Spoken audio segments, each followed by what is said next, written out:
ఫ్యాక్టరీలు కూడా లేని ప్రాంతంలో అసలు ఫ్యూచర్ ఎక్కడ ఫ్యూచర్ సిటీ?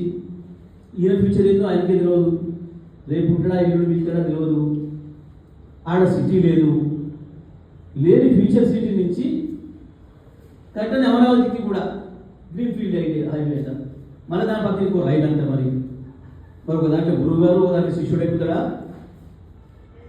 మరి పోయేటప్పుడు రైల్లో పోయి వచ్చేటప్పుడు రోడ్లో వస్తారా ఇద్దరు గురు శిష్యులు హైదరాబాద్ అమరావతికి ట్రిపుల్ వేయడానికి? దేని కొరకు? ఏంటి ఇదంతా కూడా? ఇవన్నీ ఏం తెలియజేస్తూ ఉన్నాయి?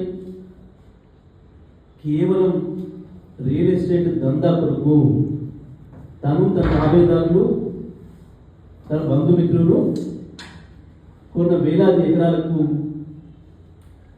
ఏదో ధరలు పెంచుకోవడానికి, డబ్బులు సంపాదించుకోవడానికి ఉపయోగపడతాయన్న ఒక దుర్మార్గమైన ఆలోచన తప్ప ఎక్కడ కూడా ప్రజల కోరిక లేదు, ప్రజల అవసరాలు లేవు, దీంట్లో ప్రజల డిమాండ్ లేదు.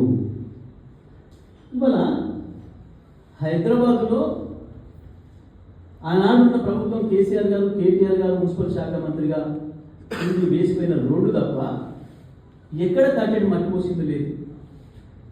దారుణంగా ఉంది వాళ్ళ రోడ్ల పరిస్థితి. గ్రామీణ ప్రాంతాల్లో ఇంకా దుర్మార్గంగా ఉంది.